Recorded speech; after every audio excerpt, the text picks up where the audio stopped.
মঞ্চে যারা রয়েছেন তাদেরকে বসিয়ে রেখে প্রথম বক্তব্য যদি আমায় রাখতে হয় এটা বেশ চাপ। সবাইকে আবারও আজকের অনুষ্ঠানে স্বাগত জানাই। উত্তম কুমার, মহানায়ক উত্তম কুমারের জন্ম শতবর্ষের এই যে অনুষ্ঠান,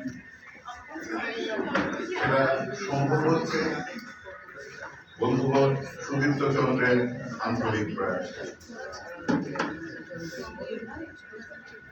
নক্ষত্ররা আকাশের বুকে হারিয়ে যায়, কিন্তু কিছু আলো রয়ে যায় পৃথিবীর চোখে। সময় আসে, সময়ও হারিয়ে যায়, এবং অনেক তারকা অভিনয়ের জগতে এসেছেন, আসবেন। সময়ের সাথে সাথে দেখা যায় তাদের মধ্যেও অনেকে হারিয়ে যায়, কিন্তু 100 বছর ধরে যিনি সমানভাবে জীবন্ত, সমানভাবে প্রাসঙ্গিক, আজকের তারিখও ওদের প্রেমের সংজ্ঞা ওনাকে দিয়েই শুরু হয়। তিনি আর কেউ নন, তিনি আমাদের মহানায়ক উত্তম কুমার। আমার বলা হয়তো বা সাজে না, কিন্তু আমি আপনাকে বলতে পারি আমাদের পৃথিবীর যে যখন আমরা বড় হচ্ছি, সেই পৃথিবীর শুরু হচ্ছিল উত্তম কুমার, যে আজকের তারিখে অবধি এই পৃথিবীর শেষ কথা বলতো। কারণ উত্তম কুমার শুধুমাত্র একজন অভিনেতা নন, উত্তম কুমার মানে একটা সময়, উত্তম কুমার মানে একটা যুগ। তার ভুবন মোহনে আসি, ধুতি পাঞ্জাবিতে অদম্য বাঙালি বাবুয়ানা, তার চোখের চাহনিতে লক্ষ লক্ষ হৃদয় জিতে নেওয়ার যে জাদু, সেটা বলে একমাত্র এই মহানায়কের পক্ষেই সম্ভব। আর সেই কারণেই বলে তিনি মহানায়ক। আর মহানায়কের 100 বছর পূর্তিতে যে অনুষ্ঠান আজকে এই আইসিসিআর করা হচ্ছে, যাতে শামসুন্দর কোম্পানি যুক্ত থাকতে পেরে গর্বিত। এই মহানায়কের সাথে কোনো না কোনোভাবে আমরা যুক্ত রইলাম। উপস্থিত রয়েছেন মহানায়কের পুত্রবধূ মহুয়া চট্টোপাধ্যায় ম্যাডাম, আমাদের অত্যন্ত প্রিয় অভিনেত্রী দেবশ্রীদি, অন্তরাদি, সৈকতদা, পার্থ ভাই, এবং আপনারা সবাই। আপনাদের সকলের উপস্থিতিতে সুদীপ্ত চন্দ্রের এই প্রয়াস সার্থক হোক, সফল হোক। সবাই এসে এই পোস্টারগুলি সব দেখুক, এবং আমরা আবার 100 বছরের যে জার্নি, সেই জার্নিকে নতুনভাবে বাঁচার চেষ্টা করি, নতুনভাবে তাকে জানার চেষ্টা করি। তাকে যদি জানি, তাহলেই হয়তো বা বাঙালি আনাকে জানতে পারবো, তাহলেই হয়তো বা রোমান্টিসিজমকে জানতে পারবো, তাহলেই হয়তো বা আমরা আবার প্রেম করতে শিখব। সবাই ভালো থাকি।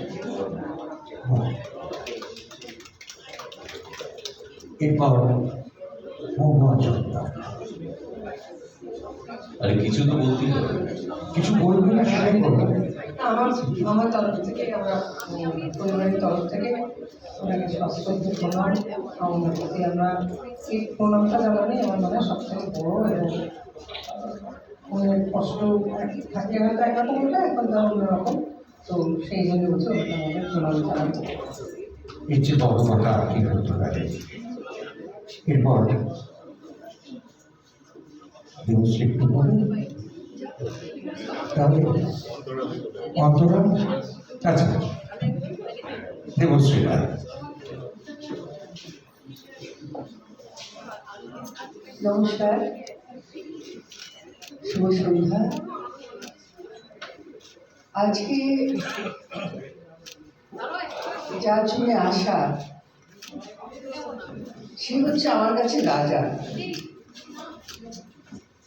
উত্তম কুমার মানে মহানায়ক তো বটেই, কিন্তু আমি যদি বলতে শুরু করি হয়তো আমার মনে হয় অনেকটা সময় লেগে যাবে। ছোটবেলায় আমরা রুমকি ঝুঁকি হিসেবে দুজন খুব জনপ্রিয় দুই বোন, আমরা অনেক মঞ্চে শো করেছি। সেই জন্য আমি এক্ষুনি বলছিলাম মহুয়াদিকে যে গৌরী মাসি আমাদের বাড়িতে কিন্তু আসতো। মহানায়কের পাড়ায় প্রোগ্রাম হতো প্রত্যেক বছর, আর প্রত্যেক বছর কিন্তু রুমকি ঝুঁকি ওখানে অনুষ্ঠান করত। এবং দিদি কৃষ্ণা রায়, যে এখন বম্বেতে কৃষ্ণা মুখার্জি।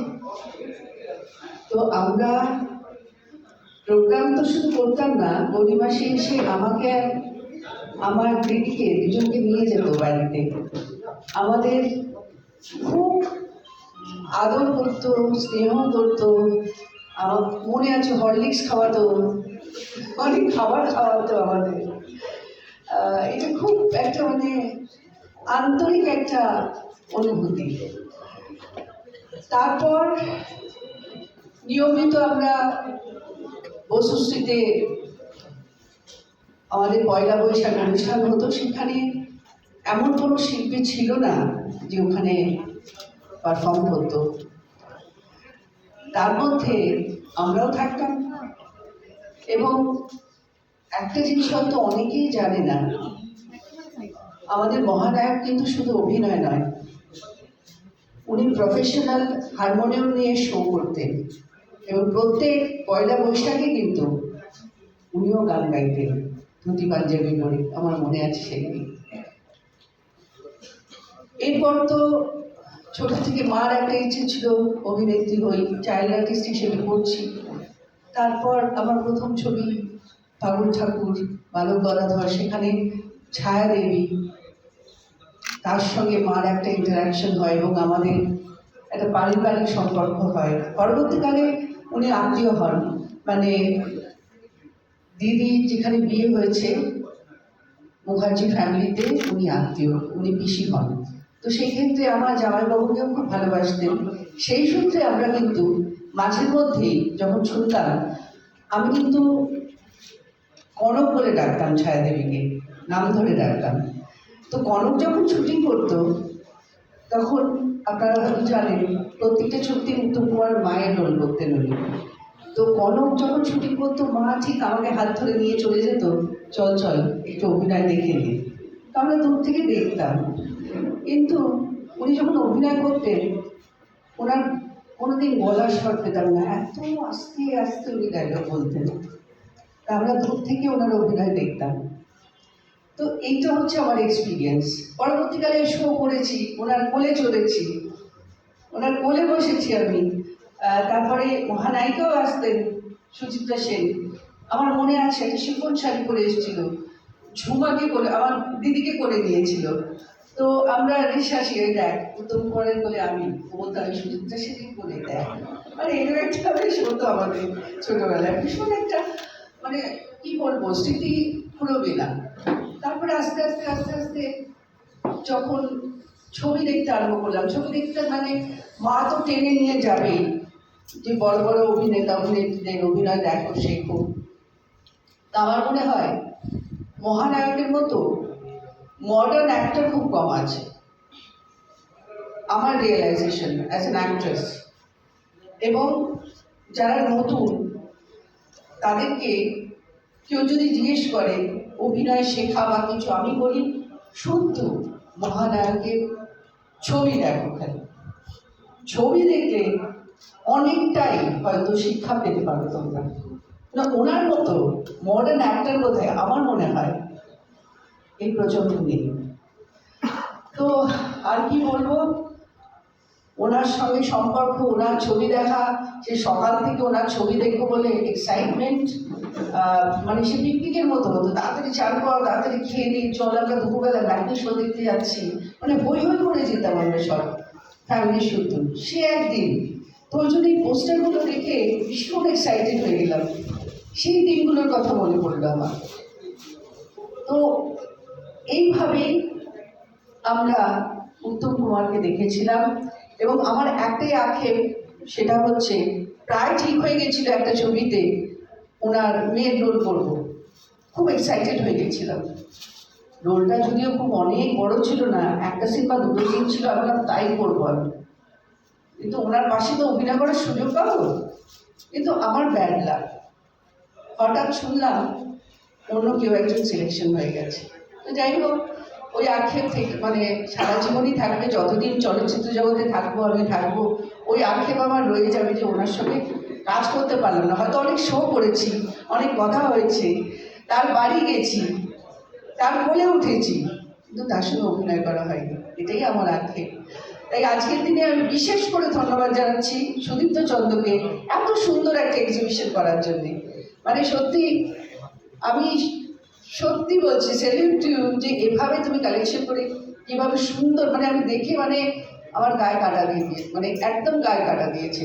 তো আমি আবারও তোমাকে শুভেচ্ছা, এবং মানে সত্যি তুমি যে কাজ করেছো অতুলনীয়, আমি মানে ভাবতে পারছি না। আমি ঢুকেই আমার কিন্তু চোখে জল এসে গেছে পোস্টেজগুলো দেখে। তো তুমি এরকমই কাজ করো, আমি ঈশ্বরের কাছে প্রার্থনা করি এইভাবে তুমি আমাদের যে পশ্চিমবাংলার যারা গর্ব, যারা কাপড় শিল্পী, তাদেরকে তুলে ধরার চেষ্টা করো, এবং বাঙালি কেন সারা বিশ্বে ছড়িয়ে দাও। উত্তম কুমার তো সারা বিশ্বের মানুষ, আমরা তো মহানায়ক বলে জানি, উত্তম কুমারের মতো তো হয় না একটা, আমার মনে হয়। যতটুকু যা কিছু যখন মনে হয় আমি একটু দেখে একটু শেখার চেষ্টা করি ওনার থেকে। উনি একজন মানে কি বলবো, বিরাট বড় পুস্তক, যে পাতা খুলবে সে পাতায় অভিনয়, কত রকমের অভিনয়। আমি আবারও বললাম মডার্ন অ্যাক্টর যদি কেউ হয় দ্যাট ইজ উত্তম কুমার, আর কেউ নয়। আর বেশি কিছু বলার মানে বলবো না, বললে আরও অনেক কথা বলবো ইমোশনালি, কিন্তু সুদীপ্ত চন্দ্র থ্যাংক ইউ, ধন্যবাদ এত সুন্দর একটা এক্সিবিশন করার জন্য, থ্যাংক ইউ। বাহ, অন্তর থেকে কথা বললে কথা সাজাতে হয় না, সাজি করে আমরা ফুল পাই। হ্যাঁ, আর একটা জিনিস ভাবছিলাম, যে কথা অন্তরা বললো, যে ছবিগুলো দেখলে, পোস্টার দেখলে মনে হয় যেন সেই সময়টাকে ছুঁতে পারছি। সুদীপ যে কত আগে ভেবেছে, এবং একটা বাচ্চা ছেলে সে কালেকশন করছে, আমি জানি না, ভাবা যায় না। এবং ভারতবর্ষে এরকম এক্সিবিশন আর কোথায় হচ্ছে জানা নেই, হয়তো সিরিয়াস। আসুন আমরা সবাই একবার করতালি দিই। কেমন বলেছে বিহারটা পাখি থাকতে চায়, কারণ ও তো practical driver. Everybody clap for Sudipto, এত সুন্দর এক্সিবিশন করার জন্য। Thank you so much.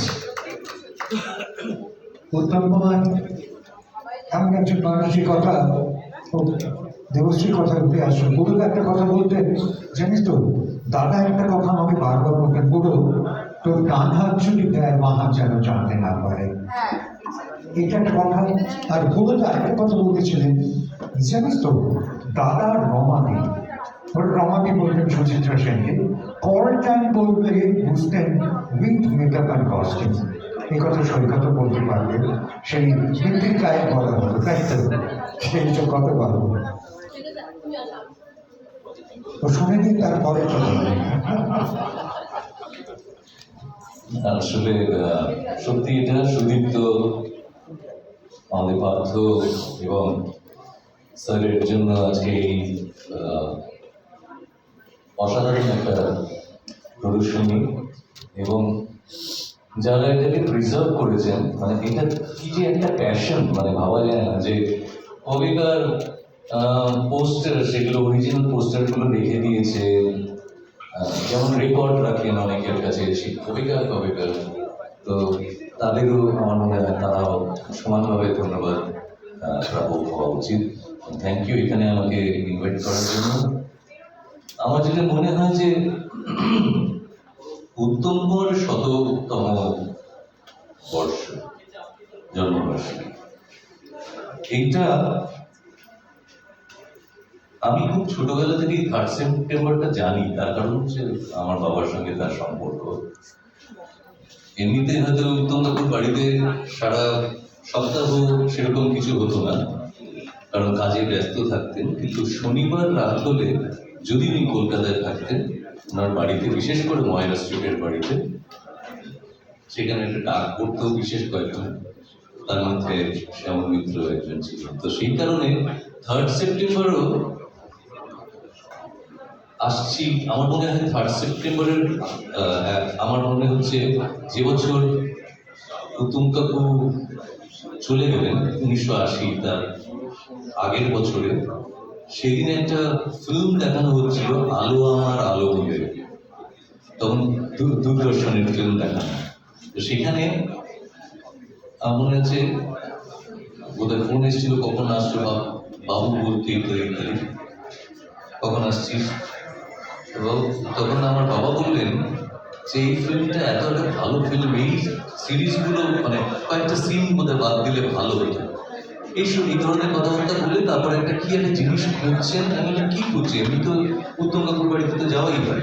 বলে না, আজকে ওর জন্মদিন। এই আমার প্রথম 1979 সালে মনে আছে, 3rd সেপ্টেম্বর, ওইটা মাথায় ঢুকে রয়েছে। তো সেই জন্মদিন আজকে 100 বছরে পা দিয়েছে।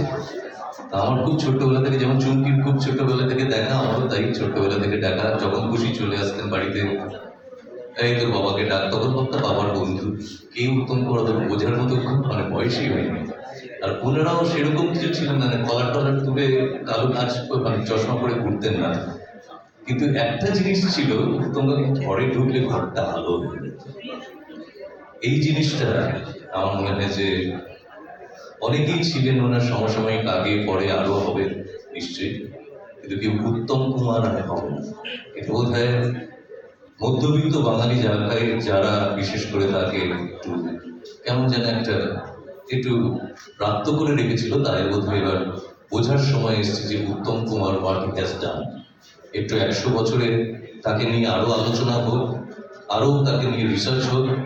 উত্তম কুমার সেই যে সবার উপরে, উনি সবার উপরেই থাকবেন চিরকাল। এবং অনেক ধন্যবাদ আপনাদের সকলকে এই সুন্দর একটা প্রদর্শন করছে। ধন্যবাদ, থ্যাংক ইউ। কি ও নাম কেন?